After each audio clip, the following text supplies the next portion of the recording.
वक्रतुंड महाकाय सूर्यकोटि समप्रभा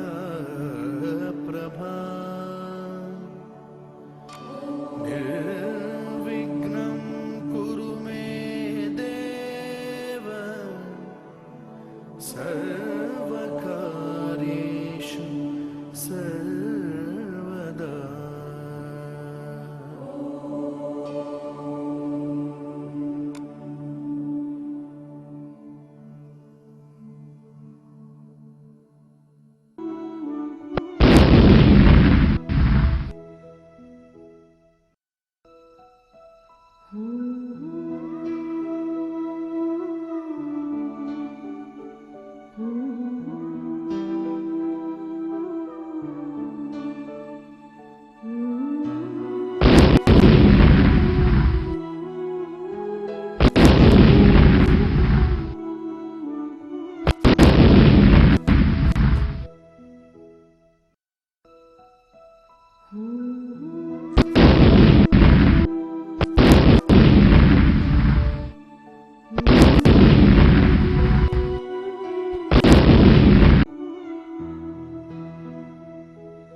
अब हम बात करते हैं केंद्रीय प्रवृत्ति के माप पर, यानी मेजर्स ऑफ सेंट्रल टेंडेंसी।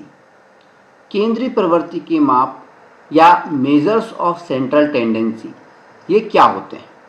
देखिए, अब तक की जो हमने चर्चा की है उसमें हमने आंकड़ों को, डेटा को रिप्रेजेंट करने के, उसको प्रस्तुत करने के तीन मुख्य तरीके देखें। ये तीन मुख्य तरीके कौन कौन से थे? नंबर 1, डेटा को आरोही या अवरोही क्रम में व्यवस्थित करना, इंक्रीजिंग या डिक्रीजिंग ऑर्डर में अरेंज करना, ठीक है। नंबर 2, बारंबारता बंटन सारणी बनाना, फ्रीक्वेंसी डिस्ट्रीब्यूशन टेबल बनाना। और नंबर 3, वर्गीकृत बारंबारता बंटन सारणी बनाना, क्लासिफाइड फ्रीक्वेंसी डिस्ट्रीब्यूशन टेबल बनाना, ठीक है। तो ये चीजें क्या थी? ये थी आंकड़ों के प्रस्तुतिकरण के तरीके, डेटा को रिप्रेजेंट करने के मेथड्स।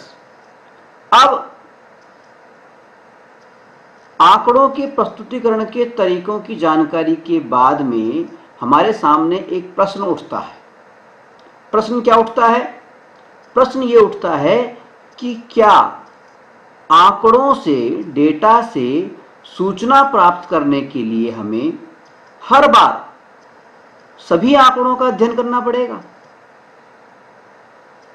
जब भी हमें कोई सूचना प्राप्त करनी हो उस समय क्या सारे के सारे आंकड़ों को हमें देखना पड़ेगा, उनका अध्ययन करना पड़ेगा? या फिर क्या हम आंकड़ों को या डेटा के केवल कुछ प्रतिनिधि लेकर के और आंकड़ों के महत्वपूर्ण लक्षणों को हम ज्ञात कर सकते हैं? सवाल यह है कि क्या हर बार हमें सारे के सारे डेटा को देखना पड़ेगा जब भी हमें कोई सूचना प्राप्त करनी होगी, या फिर कोई ऐसा तरीका है जिससे कि हम आंकड़ों के केवल कुछ प्रतिनिधि ले लें और उनके आधार पर आंकड़ों के महत्वपूर्ण लक्षणों को ज्ञात कर लें? जवाब है बिल्कुल एक तरीका है। हम कुछ खास विधियों के माध्यम से आंकड़ों के केवल कुछ प्रतिनिधि लेकर के, पूरे आंकड़े लेकर के नहीं, आंकड़ों के केवल कुछ प्रतिनिधि लेकर के और आंकड़ों के डेटा के महत्वपूर्ण लक्षणों को ज्ञात कर सकते हैं। और ये जो खास विधियां हैं, इन विधियों को ही हम कहते हैं केंद्रीय प्रवृत्ति के माप, मेजर्स ऑफ सेंट्रल टेंडेंसी, केंद्रीय प्रवृत्ति के माप। आई बात समझ? कहने का मतलब ये है कि आंकड़ों का जब प्रस्तुतिकरण हमने देख लिया, उसके बाद में हमारे सामने एक प्रश्न आया, और प्रश्न ये था कि क्या जब भी हमें सूचना प्राप्त करनी होगी, हर बार हमें सारे के सारे आंकड़ों का अध्ययन करना पड़ेगा, या फिर क्या ऐसा कोई तरीका है जिससे कि हमें सारे के सारे आंकड़े नहीं देखने पड़े और हम केवल कुछ आंकड़ों के कुछ प्रतिनिधि लेकर के, कुछ रिप्रेजेंटेटिव चुन करके और आंकड़ों के महत्वपूर्ण लक्षणों को ज्ञात कर सकते हैं? जवाब हमारा आया कि बिल्कुल ऐसा संभव है। हम कुछ खास विधियों के माध्यम से आंकड़ों के केवल कुछ प्रतिनिधि लेकर के और आंकड़ों के महत्वपूर्ण लक्षणों को ज्ञात कर सकते हैं। और ये जो कुछ खास विधियां हैं, इन खास विधियों को ही हम कहते हैं केंद्रीय प्रवृत्ति के माप, मेजर्स ऑफ सेंट्रल टेंडेंसी। ये जो केंद्रीय प्रवृत्ति के माप हैं, मेजर्स ऑफ सेंट्रल टेंडेंसी हैं, ये 3 प्रकार के हैं। कौन कौन से? केंद्रीय प्रवृत्ति का पहला माप है माध्य। माध्य को अंग्रेजी में बोलते हैं मीन, MEAN, मीन। माध्य को हम सामान्य तौर पर औसत के नाम से भी जानते हैं, औसत, एवरेज। ठीक है। तो केंद्रीय प्रवृत्ति के 3 माप हैं, और केंद्रीय प्रवृत्ति के इन 3 मापों में से पहला जो माप है उसको हम कहते हैं माध्य, मीन या औसत, एवरेज। दूसरा माप है बहुलक, मोड। बहुलक को अंग्रेजी में बोलते हैं मोड। और तीसरा जो माप है वो है माध्यक, मीडियन। अंग्रेजी में बोलते हैं माध्यक को मीडियन। माध्यक को कई जगह माध्यिका भी बोलते हैं, माध्यिका। ठीक है, तो आप माध्यक यहाँ पे दिया हुआ है तो माध्यक याद रखें, माध्यिका भी कई जगह पे लिखा हुआ होता है। माध्यक को अंग्रेजी में बोलते हैं मीडियन। ठीक है, तो केंद्रीय प्रवृत्ति के 3 माप हैं। मेजर्स ऑफ सेंट्रल टेंडेंसी कितने हैं? 3 हैं। कौन कौन से हैं? पहला है माध्य या मीन, जिसको एवरेज या औसत भी कहते हैं। दूसरा है बहुलक या मोड, और तीसरा है माध्यक या मीडियन। ठीक है, हम एक एक करके इन तीनों के बारे में विस्तार से चर्चा करेंगे। सबसे पहले हम शुरुआत करते हैं माध्य, मीन या औसत से, जिसको एवरेज भी कहते हैं। ठीक है, माध्य या औसत, मीन या एवरेज केंद्रीय प्रवृत्ति का बेहद महत्वपूर्ण माप है। माध्य या औसत ज्ञात करने के लिए, मीन या एवरेज ज्ञात करने के लिए 3 विधियां हैं। 3 विधियां। पहली विधि है प्रत्यक्ष विधि, दूसरी विधि कहलाती है कल्पित माध्य विधि, जिसको अंग्रेजी में बोलते हैं एज्यूम्ड मीन मेथड, और तीसरी है पग विचलन विधि, स्टेप डेविएशन मेथड।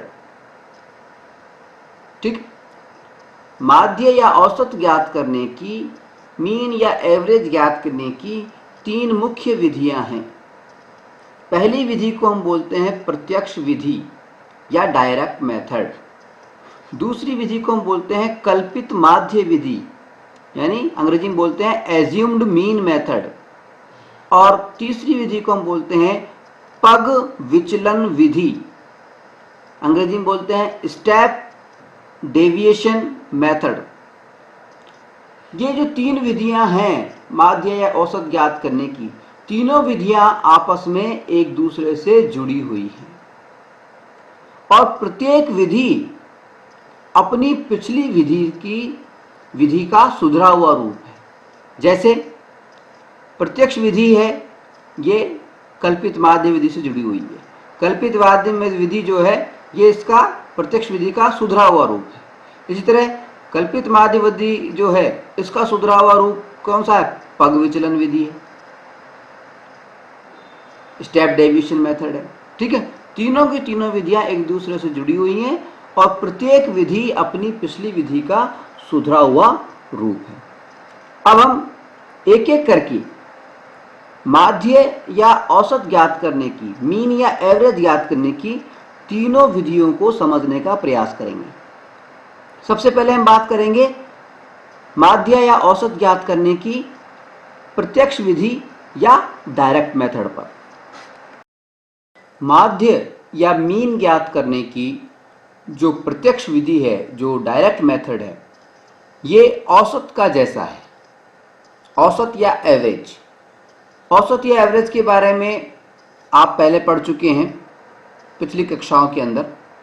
औसत में क्या होता है, देखिए मान लीजिए हमसे कहा जाए कि कुछ संख्याएं लिखी हुई हैं 3, 4, 5, 6, 7, 8 और 9, ये संख्याएं लिखी हुई हैं और हमसे कहा जाए कि इन संख्याओं का औसत बताइए। ठीक है, तो औसत कैसे बताते हैं हम? औसत का फार्मूला क्या होता है हमारा? औसत या एवरेज, ए, औसत को मैं ए से लिख रहा हूं, एवरेज। एवरेज का फार्मूला क्या होता है? वो होता है, आप याद कीजिए, क्या होता है? राशियों का योग, राशियों का योग अपॉन राशियों की संख्या, राशियों की संख्या। ठीक है, जो भी राशियां हैं उनका कुल योग। ये क्वांटिटीज क्या है? राशियां कौन कौन सी हैं? 3, 4, 5, 6, 7, 8, 9। यानी एवरेज कैसे निकलेगा? एवरेज क्या हो गया? एवरेज इक्वल्स टू क्या हो गया? 3 + 4 + 5 + 6 + 7 + 8 + 9।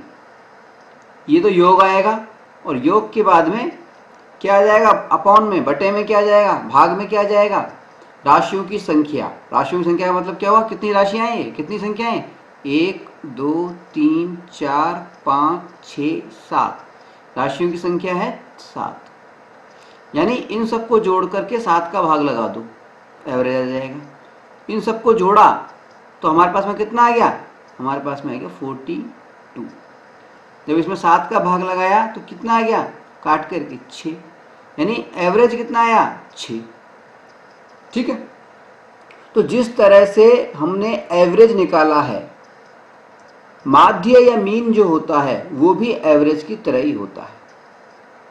ठीक है, अब जिस तरह एवरेज का सूत्र क्या था? राशियों का योग बटा राशियों की संख्या।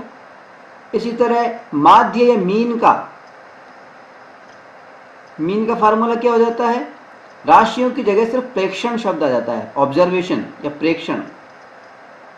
वहां पे इसमें यहाँ पे हम इनको राशियां बोलते हैं और स्टैटिक्स में इनको प्रेक्षण बोलते हैं, तो इसे शब्द आ गया प्रेक्षण।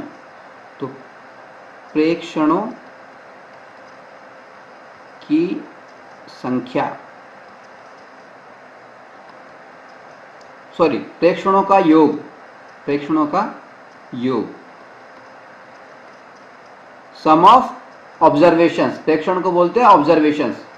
ठीक है, प्रेक्षण को लिखते किसमें? किससे? प्रेक्षण का प्रतीक क्या है? एक्स। एक्स से प्रकट करते हैं प्रेक्षणों को, ऑब्जर्वेशंस को। जो भी डेटा होते हैं, प्रत्येक डेटा एक ऑब्जर्वेशन कहलाता है, एक प्रेक्षण कहलाता है, उसको एक्स से प्रकट करते हैं। ठीक है, तो प्रेक्षणों का योग अपॉन प्रेक्षणों की संख्या, प्रेक्षणों की संख्या। बिल्कुल सेम फार्मूला है, जैसा औसत का फार्मूला होता है एवरेज का, ठीक उसी प्रकार का फार्मूला है मीन का या माध्य का, प्रत्यक्ष विधि के अंदर। ठीक है, अब प्रेक्षणों का योग शब्द लिखा है, प्रेक्षणों का योग। अब यहां पे देखिए कुछ खास बातें हमें जानना है। प्रेक्षणों का मतलब क्या है? जो भी संख्याएं लिखी हुई हैं उन सबका योग करना है हमें। ठीक है, तो यहाँ पर योग को प्रकट करने के लिए योग का मतलब होता है समीशन। योग को हम हिंदी में बोलते हैं, एक तो संकलन भी बोलते हैं, संकलन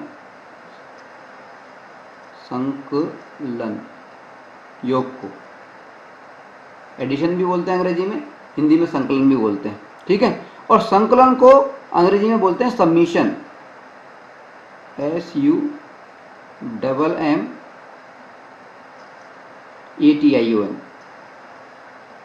सबमिशन, ठीक है। तो सबसे पहले तो हमें देखते हैं संकलन या योग या सबमिशन, इसके लिए एक हमें प्रतीक का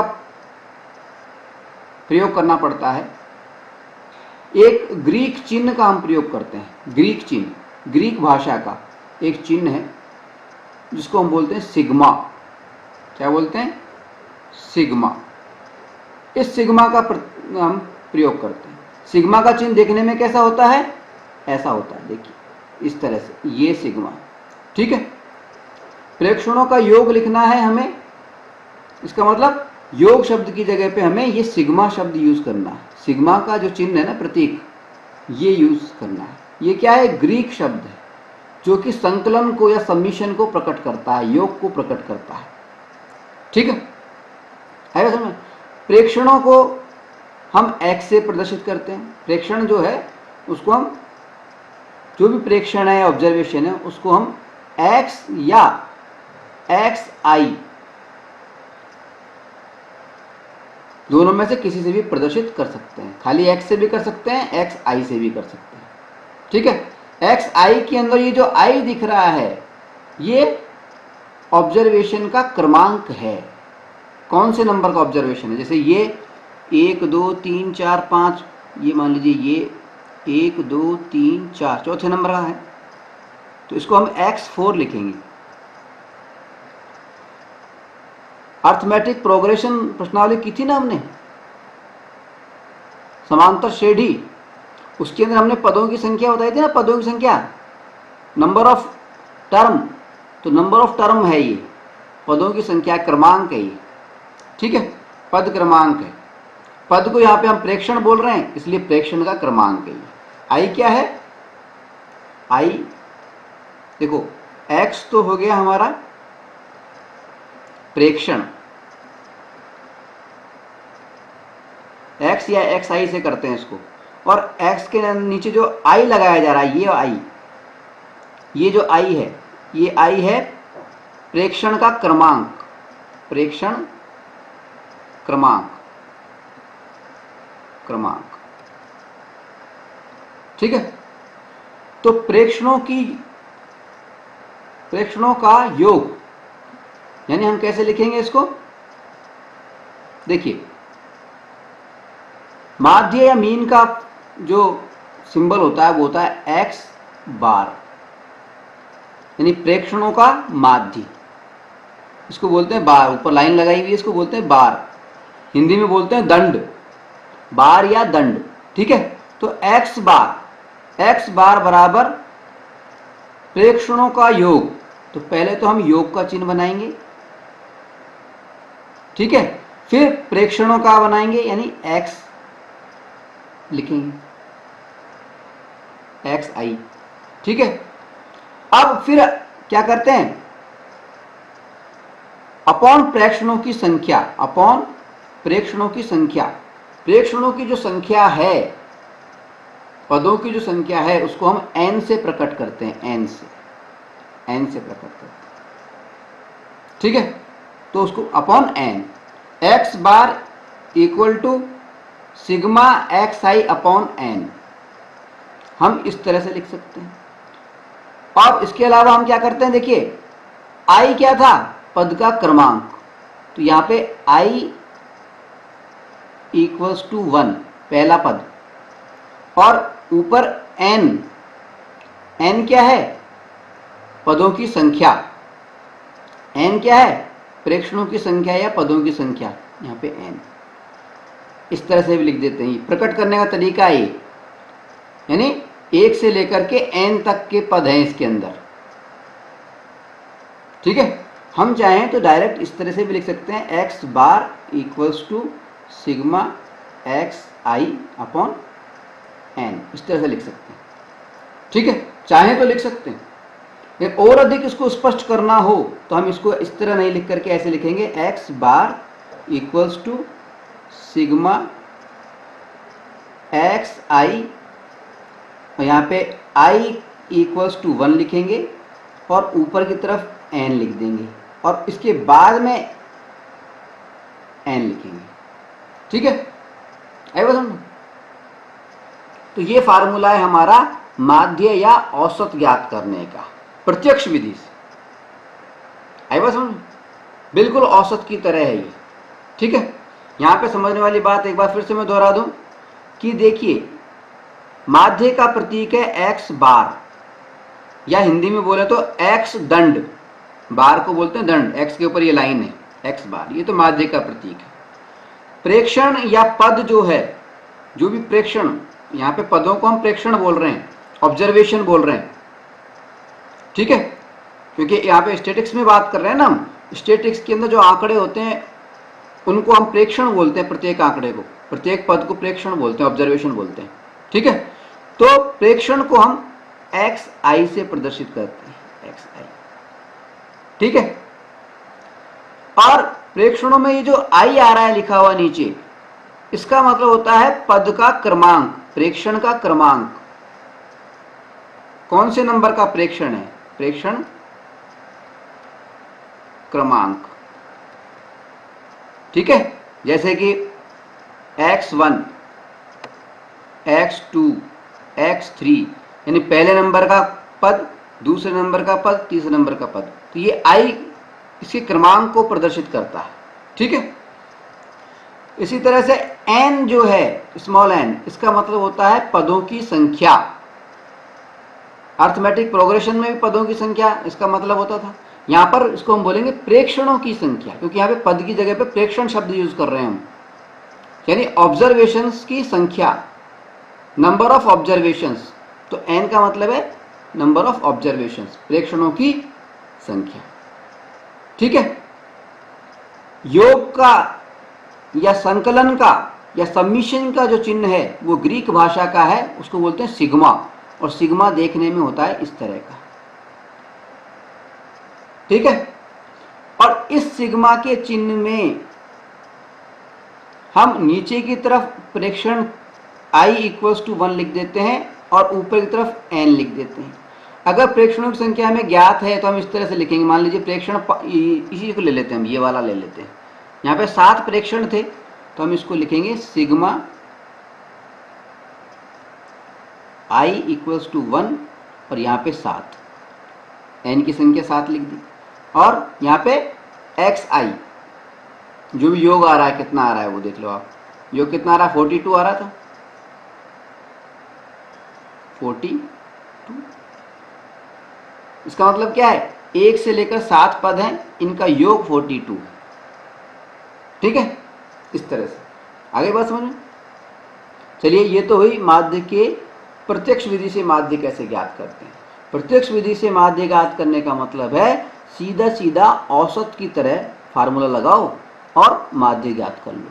ठीक है, कुछ उदाहरण लेते हैं हम। ठीक है, मान लीजिए हमें उदाहरण दिया गया है कि यदि 5 व्यक्तियों द्वारा एक सप्ताह में समाज सेवा में खर्च समय क्रमशः 10, 7, 13, 20 व 15 घंटे हों तो उनके द्वारा लगाए गए समय का माध्य ज्ञात कीजिए। ठीक है, 5 व्यक्ति हैं और उनके द्वारा सप्ताह में समाज सेवा के लिए, सोशल सर्विस के लिए जो समय लगाया गया है, वो किसी ने 10 घंटे लगाया, किसी ने 7 घंटे लगाया, किसी ने 13 घंटे लगाया, किसी ने 20 लगाया, किसी ने 15 घंटे लगाया। हमसे कहा गया है उनके द्वारा जो समय लगाया गया है इन 5 व्यक्ति के द्वारा, उस समय का माध्य हमें ज्ञात करना है। माध्य का फार्मूला क्या होता है? देखिए, माध्य का फार्मूला हमारा होता है x बार, या हिंदी में बोले तो x दंड equals to sigma x i upon n. ठीक है। सिग्मा एक्स आई का मतलब क्या है? प्रेक्षणों का योग, प्रेक्षणों का योग, प्रेक्षण। और यहाँ पे i बराबर 1 मानते हैं और n की जगह पे यहाँ पे ऊपर n लिख देते हैं। ये पूरा फार्मूला है, ठीक है।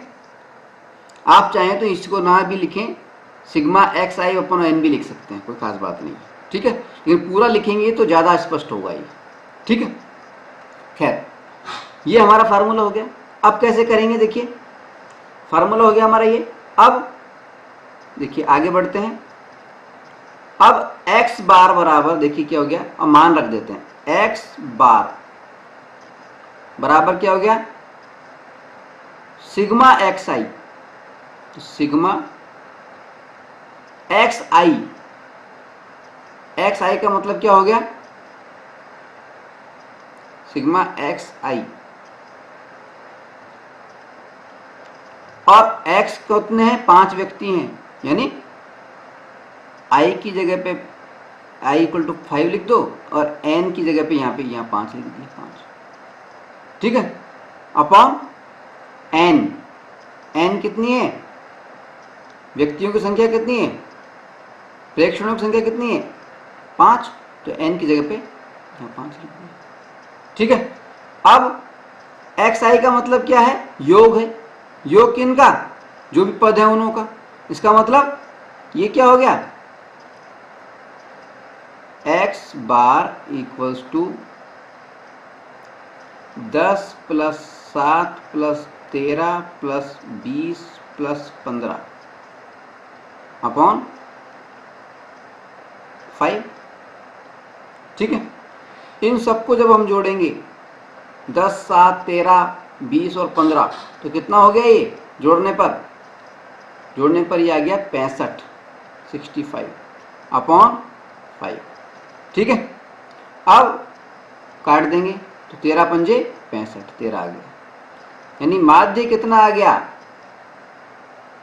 मीन कितना आ गया? Mean equal to 13। ये हमारा हो जाएगा आंसर, ठीक है। यानी इस सवाल में क्या है? प्रत्यक्ष विधि का हमने इस्तेमाल किया है। इसमें 2 खास बातें नजर आ रही हैं। और दूसरी बात, इसके अंदर बारंबारता बंटन सारणी नहीं है, सीधा सीधा सवाल है औसत की तरह। बारंबारता बंटन सारणी अगर दी हुई होती तो अलग तरह से हम करते, इसको थोड़ा सा अंतर आता, लेकिन ये बिना बारंबारता बंटन सारणी वाला उदाहरण था, ठीक है। और क्या किया इसके अंदर हमने? सीधा सीधा माध्य का फार्मूला लगाया। माध्य का फार्मूला क्या होता है? X bar equals to sigma x i upon N.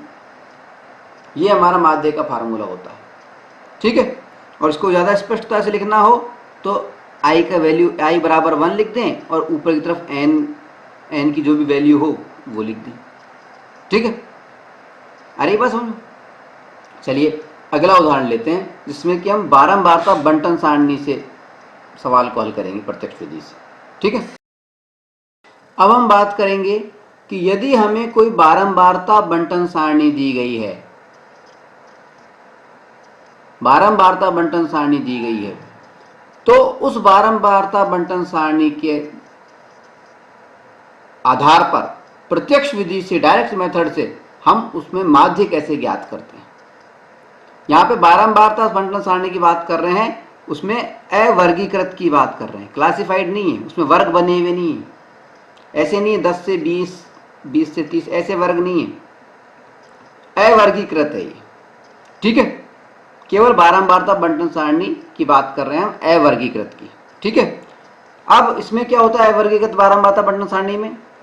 एक जो 2 कॉलम होते हैं, एक कॉलम तो होता है एक्स,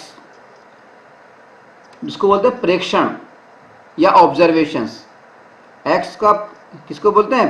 प्रेक्षण या ऑब्जर्वेशन को बोलते हैं, ठीक है। तो इसमें तो प्रेक्षण लिखे हुए होते हैं कि क्या क्या ऑब्जर्वेशन किए गए हैं, 10, 20, 36, 40, ठीक है। और एफ क्या होता है? दूसरा कॉलम होता है एफ का, फ्रीक्वेंसी का, बारंबारता का। इसका मतलब है कि ये जो प्रेक्षण है कितनी बार रिपीट हुआ है, यानी अगर x बराबर 10 है तो 10 कितनी बार रिपीट हुआ है? 1 बार। फ्रीक्वेंसी है ये, इसकी बारंबारता है। दूसरा कॉलम होता है f, ठीक है। अभी जो हमने किया था बिना बारंबारता बंटन सारणी वाला, उसके अंदर हमारे पास में सीधा प्रेक्षण ही था, एफ था ही नहीं उसके अंदर, फ्रीक्वेंसी रिपीट नहीं हो रहा था, वो प्रेक्षण रिपीट नहीं हो रहे थे। तो उसमें हमने क्या किया था, फार्मूला क्या लगाया था, x bar equals to sigma x i upon n. ठीक है, ठीक है। अब क्योंकि ये उसमें बारंबारता साथ में दी हुई है, ये बारंबारता बंटन सारणी है, इसमें प्रेक्षण रिपीट हो रहा है, इसलिए इसमें क्या होगा, मामूली सा फर्क आएगा। क्या फर्क आएगा कि जहां पर हम सिग्मा एक्स आई लिखते थे, वहां पर सिग्मा एक्स आई की जगह पर क्या लिखेंगे, एक्स और एफ का गुणनफल, इसको एफ एक्स बोल सकते हैं, f into x, f x लिखेंगे, sigma f i into sigma x i, इस तरह से लिख देंगे। यानी फार्मूले में मामूली सा अंतर आएगा। क्या अंतर आ जाएगा, अंतर आ जाएगा x bar equals to sigma f i into x i. इसको हम खाली एफ एक्स भी लिख सकते हैं, एफ आई एक्स आई लिखने की बजाय, ठीक है ना, लेकिन हम ज़्यादा स्पष्टता के लिए एफ आई एक्स आई लिख रहे हैं, ठीक है, अपॉन एन। एन यहां पे एन को समझने की जरूरत है। एन क्या था हमारा, प्रेक्षणों की कुल संख्या, प्रेक्षणों की कुल संख्या, ठीक है।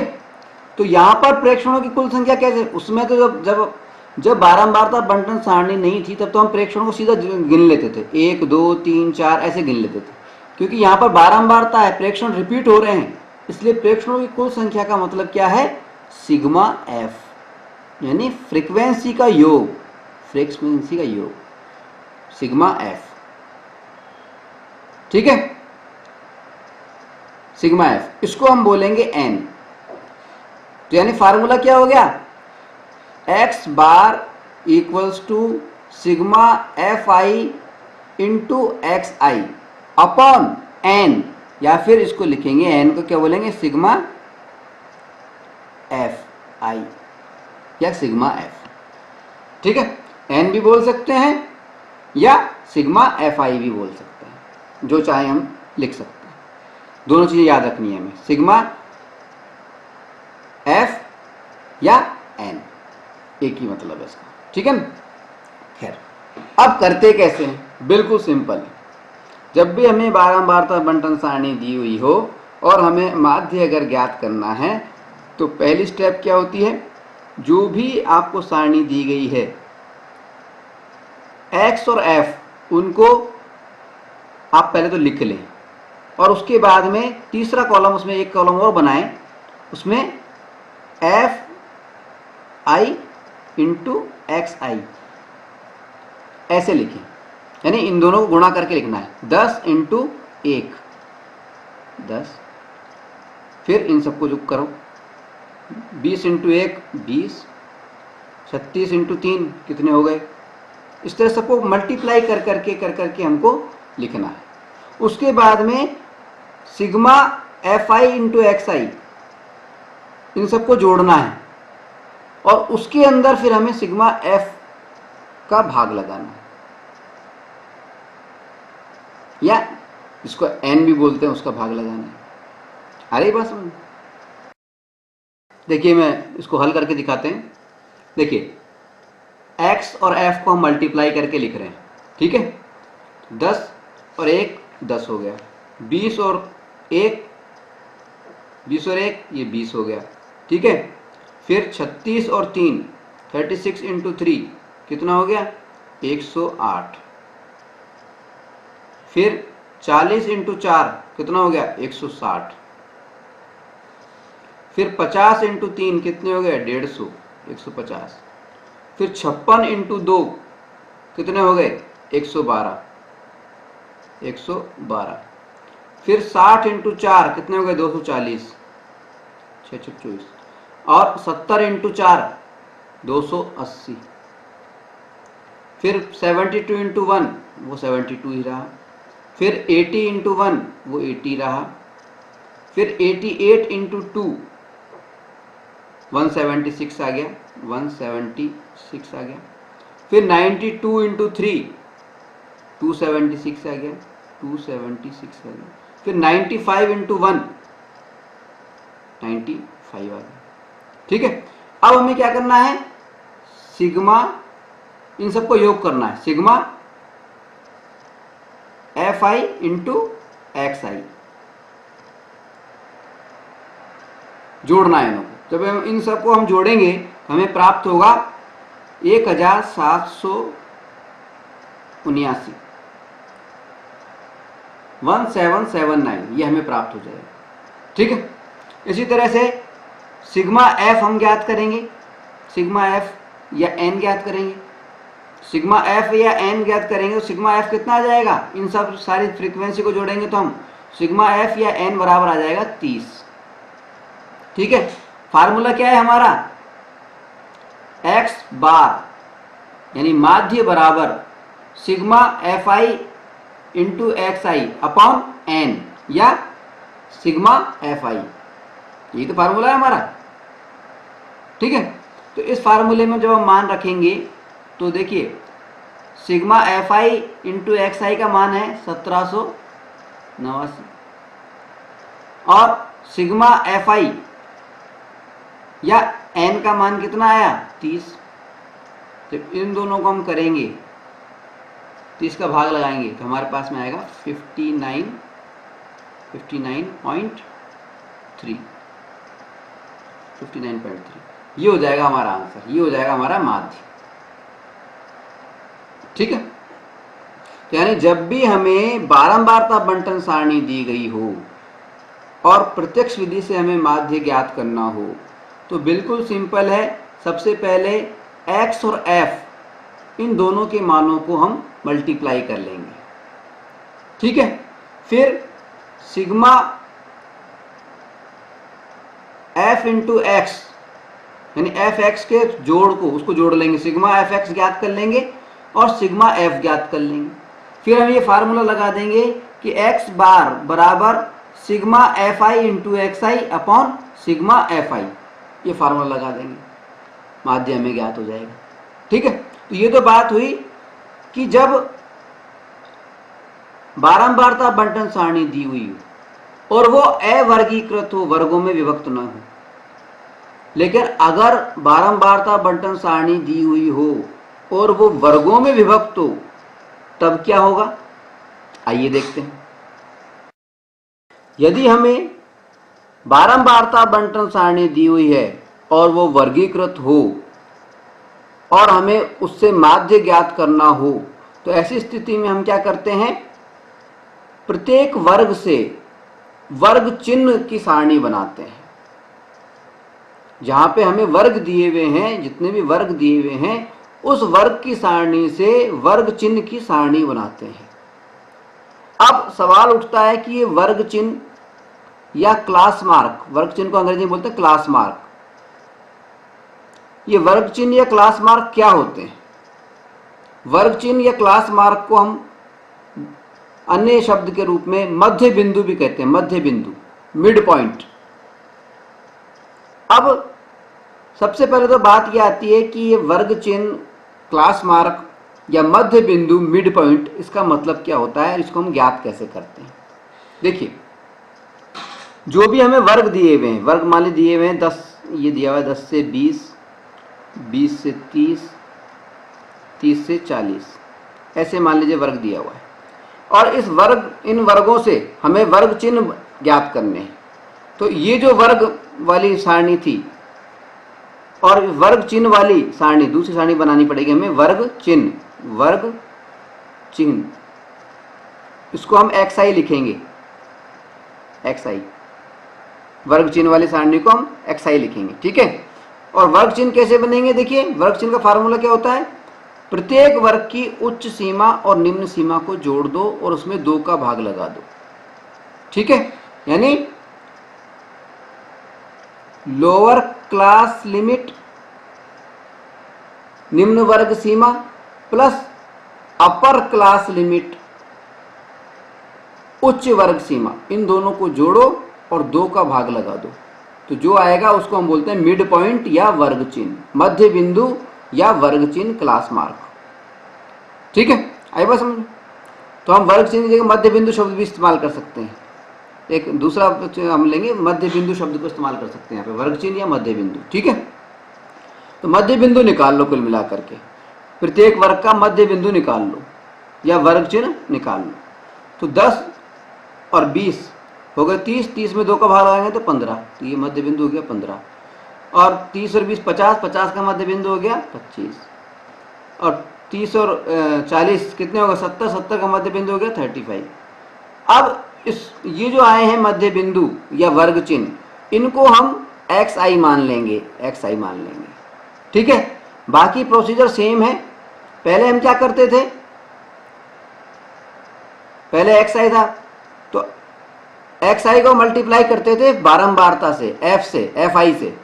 ठीक है, तो यानी अगर f हमें मालूम है, दे रखा है हमें, तो हमें क्या ज्ञात करना है, fx ज्ञात करना है, fi इंटू xi, fx या fi इंटू xi, ये हमें ज्ञात करना है। इसके बाद में इनका जोड़ ज्ञात कर लो, sigma fi into xi upon फिर सिग्मा f, यहाँ पे सिग्मा f ज्ञात कर लो, अपॉन सिग्मा f कर दो, सिग्मा f या fi बोलते हैं इसको। इस फार्मूले में जैसे ही हम रखेंगे तो x बार इक्वल टू ये फार्मूला रखेंगे तो तुरंत हमारे को आंसर आ जाएगा। समझने वाली बात यह थी कि वर्ग चिन्ह या मध्य बिंदु क्या होता है, और जब भी हमें वर्गीकृत बारंबारता बंटन सारणी से माध्य ज्ञात करना पड़ेगा। अगर क्लासिफाइड फ्रीक्वेंसी डिस्ट्रीब्यूशन टेबल है, वर्गीकृत है, वर्ग बने हुए हैं, तो हमें क्या करना पड़ता है, मिड पॉइंट ज्ञात करने पड़ते हैं, वर्ग चिन्ह ज्ञात करने पड़ते हैं और उनको xi मानना पड़ता है। ठीक है, उनको प्रेक्षण xi मानने पड़ते हैं। ठीक है, उसके बाद में बाकी प्रोसीजर सेम है, xi को fi से मल्टीप्लाई कर दो और सिग्मा fxi और अपॉन सिग्मा fi, जो फार्मूला है हमारा, उसमें इसको मान को रख दो और हमारे को जो है माध्य प्राप्त हो जाएगा। चलिए इससे जुड़े हुए कुछ उदाहरण लेते हैं। मान लीजिए हमें कोई वर्गीकृत बारंबारता बंटन सारणी दी हुई है, ये वाली वो सारणी है हमारे पास में। ठीक है, इसमें हमें वर्ग दिए हुए हैं 10 से 25, इसकी बारंबारता है 2, 25 से 40 बारंबारता है 3, 40 से 55 बारंबारता है 7, 55 से 70 बारंबारता है 6, 70 से 85 बारंबारता है 6 और 85 से 100 बारंबारता है 6। और इसका हमें प्रत्यक्ष विधि से माध्य ज्ञात करना है। ठीक है, कैसे करेंगे, देखिए सबसे पहले क्योंकि ये वर्गीकृत बारंबारता सारणी है, यानी इसमें वर्ग दिए गए हैं, इसलिए हमें एक नया कॉलम बनाना पड़ेगा वर्ग चिन्ह का या मध्य बिंदु का। ठीक है, क्लास मार्क या मिड पॉइंट, इस नाम से हमें एक नया कॉलम बनाना पड़ेगा और उसको xi के रूप में लिखना पड़ेगा, xi ब्रैकेट में xi लिख देंगे उसको। ठीक है, तो मिड पॉइंट हमें निकालने हैं सबके, तो 10 और 25 को जोड़ेंगे। मिड पॉइंट कैसे निकालते हैं, अभी भी बताया था हमने आपको कि निचली सीमा और ऊपरी सीमा दोनों को जोड़ें और उसमें 2 का भाग लगा दें, यानी 25 और 10 35, 35 में 2 का भाग लगाएंगे तो कितना आएगा 17.5, तो मिड पॉइंट निकाल देते हैं हम सबके 17.5। ठीक है, इसी तरह से 25 और 40 65, और 65 का मिड पॉइंट निकालेंगे, आधा करेंगे तो कितना हो जाएगा 32.5, 32.5। 40 और 55 95 हो गए, 95 का मिड पॉइंट निकालेंगे, कितना हो गया 47.5। ठीक है, इसी तरह से 55 प्लस 70 कितने हो गए, 7 और 5 12, 120, 125, 125 का आधा करेंगे तो कितना हो गया 62.5। ठीक है, 70 और 85, इसका जब आधा, इन दोनों को जोड़ के जब इसका आधा करेंगे तो कितना आ जाएगा 77.5। ठीक है, 85 और 100 जब इसको जोड़ेंगे तो 185 आ गया, 185 का आधा कितना हो गया बाई 2, भाग 2 लगाने पे कितना आ गया 92/92.5। ठीक है, तो एक्स आई हमारे को प्राप्त हो गया। मिड पॉइंट निकाल लिया हमने, वर्ग चिन्ह निकाल लिए, मध्य बिंदु निकाल लिए। ठीक है, अब क्या करते हैं हम, हमेशा की तरह f into x i, f i into x i, इनको मल्टीप्लाई कर लेते हैं। मल्टीप्लाई करके f i into x i, इसको हम अगले कॉलम में लिख देते हैं। अगला कॉलम बनाते हैं हम एफ आई इंटू एक्स आई। ठीक है, अब 17.5 को इसकी बारंबारता यानी एफ से मल्टीप्लाई करेंगे, 2 से मल्टीप्लाई करेंगे तो आगे हमारे पास में 35.0। 32.5 को जब हम 3 से मल्टीप्लाई करेंगे तो कितना आ जाएगा, 97.5। 47.5 को जब हम 7 से मल्टीप्लाई करेंगे तो कितना आ जाएगा, 332.5। 62.5 को जब हम 6 से मल्टीप्लाई करेंगे तो कितना आ जाएगा, 375, 375.0।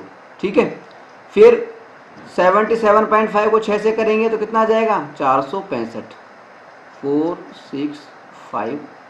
ठीक है, 0.0। 92.5 को जब मल्टीप्लाई करेंगे 6 से तो कितना आ जाएगा, 555.0। ठीक है, तो यानी कुल मिलाकर के एफ आई और एक्स आई को मल्टीप्लाई कर लिया हमने। ठीक है, इसके बाद में क्या करते हैं, इन सबको जोड़ना है। यानी हमें क्या ज्ञात करना है, sigma f i into x i, ये ज्ञात करना है। जब इनको हम जोड़ेंगे, सबको जोड़ेंगे तो हमारे को प्राप्त होगा 1860.00।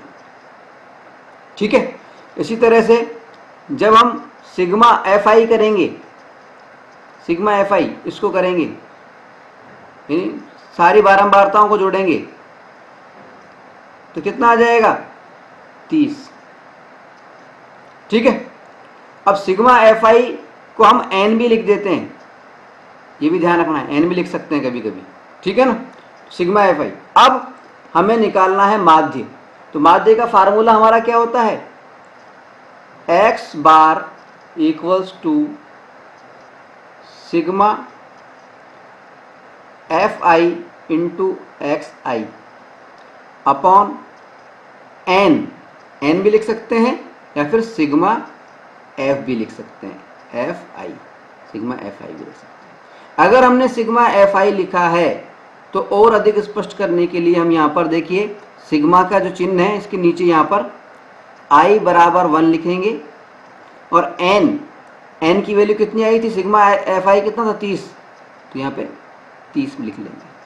ठीक है, इसी तरह से ऊपर भी इसी तरह करेंगे, आई सिग्मा के चिन्ह के नीचे आई बराबर 1 और ऊपर की तरफ 30 लिख देते हैं।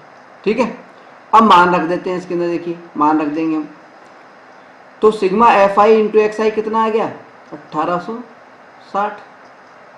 सिग्मा एफ आई कितना आ गया, 30। जब 1860 में 30 का भाग लगाएंगे तो कितना आ जाएगा हमारे पास में, 62। ये हो जाएगा हमारा मीन, माध्य। ठीक है, तो प्रत्यक्ष विधि से माध्य निकालना सीख गए आप।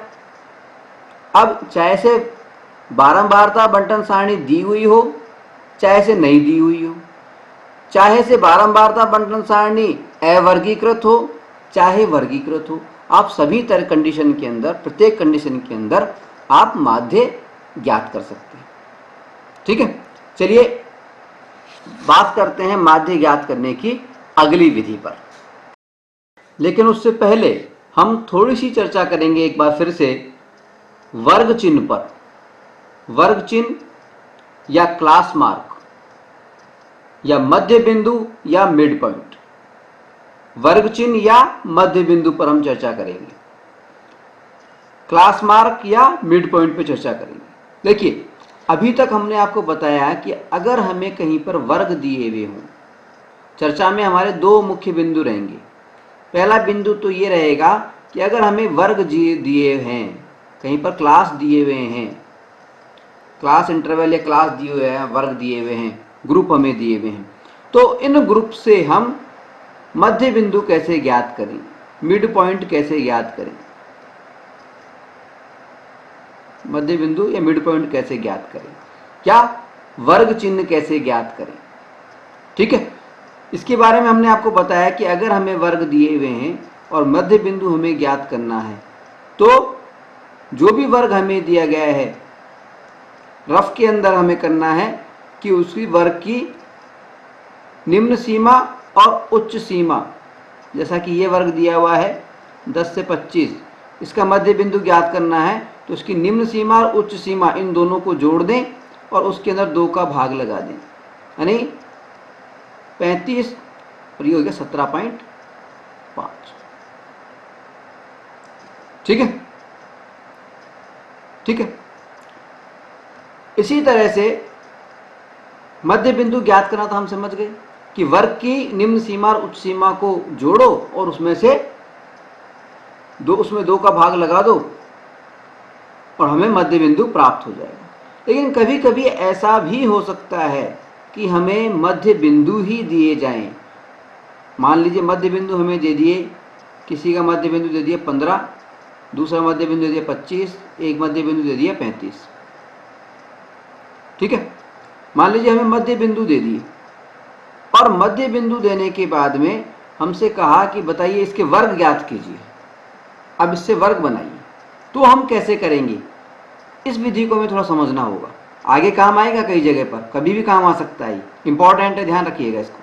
ठीक है, अब अगर हमें मध्य बिंदु दे रखे हैं, हमसे कह रखा है मध्य बिंदु हैं या ये वर्ग चिन्ह हैं, मिड पॉइंट हैं, क्लास मार्क हैं और इनसे हमें वर्ग ज्ञात करना है, तो हम कैसे करते हैं। देखिए बहुत सिंपल विधि है। विधि क्या है, कोई भी 2 क्रमागत मध्य बिंदुओं को ले लो, कोई भी 2 ले सकते हैं हम चाहें तो इन दोनों को ले सकते हैं, चाहे इन दोनों को ले सकते हैं, कोई भी 2 क्रमागत मध्य बिंदुओं को ले लो। ठीक है, और बड़े में से छोटे को घटा दो, अगले में से पिछले को घटा दो, यानी 25 में से 15 को घटा दो, 25 माइनस 50 घटा दो। ये सब रफ में करना है हमें, ठीक है ना। घटाने के बाद में जो संख्या आए उसमें 2 का भाग लगा दो, यानी 10 घटाने पे आएगा 10, उसमें 2 का भाग लगा दो, यानी आ गया 5। ठीक है,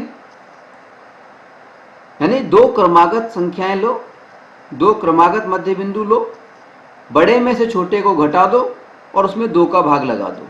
इस प्रकार हमें जो संख्या प्राप्त हुई है ये इंपॉर्टेंट है। अब हमें क्या करना है, अब जितने भी मध्य बिंदु हमें दिए गए हैं, जैसे 15, 25, 35 ये दे रखे, ठीक है, जितने भी मध्य बिंदु दिए गए हैं इनमें एक बार इस संख्या को जोड़ना है, एक बार इस संख्या को घटाना है, यानी 2 तरफ हम लिख लेंगे 15, 25 और 35। एक तरफ तो इसको घटा देंगे हम -5, ये -5 -5, एक साइड में तो हम घटा देंगे और दूसरी साइड में जोड़ते चले जाएंगे, +5 +5 +5, और जो रिजल्ट आएगा उनको हम डैश लगा करके वर्गों के रूप में लिख लेंगे। देखिए कैसे आया, देखिए 15 में से 5 गए तो कितना आ गया 10, 10 लिख लिया, फिर लगा दिया डैश, 15 और 5 20। ठीक है, फिर 20 में से 5 गए बचा 20, सॉरी 25 में से 5 गए तो बच गया 20, डैश, 25 + 5 कितने हो गए 30। ठीक है, फिर 35 में से 5 गए तो कितने हो गए 30, फिर लगा दिया डैश, और 35 में 5 जोड़ दिए तो कितने हो गए 35, 35, सॉरी 35 में 5 जोड़ दिए तो कितना आ गया 40, 40, बन गया ना वर्ग। तो अगर हमें मध्य बिंदु कहीं पर भी दिए हुए हों और हमें वर्ग बनाने हों तो हम इस तरह से वर्ग बनाएंगे। ये इंपॉर्टेंट है, इसको याद रखना है। क्या किया हमने, ज़्यादा कुछ नहीं किया, जो भी मध्य बिंदु हमें दिए गए हैं उनमें से कोई से भी 2 क्रमागत, यानी बिल्कुल क्रम से आने वाले, कॉन्जिक्यूटिव, उन क्रमागत नंबरों को सेलेक्ट करिए, बड़े में से छोटे को घटाइए और उसमें 2 का भाग लगाइए। जो संख्या आए उस संख्या को, जो मध्य बिंदु हमें दिए गए हैं इनमें एक बार तो घटाना है और एक बार जोड़ना है, और बीच में डैश लगा करके वर्ग बना लेंगे। ठीक है, याद रहेगा। चलिए अब आगे बढ़ते हैं।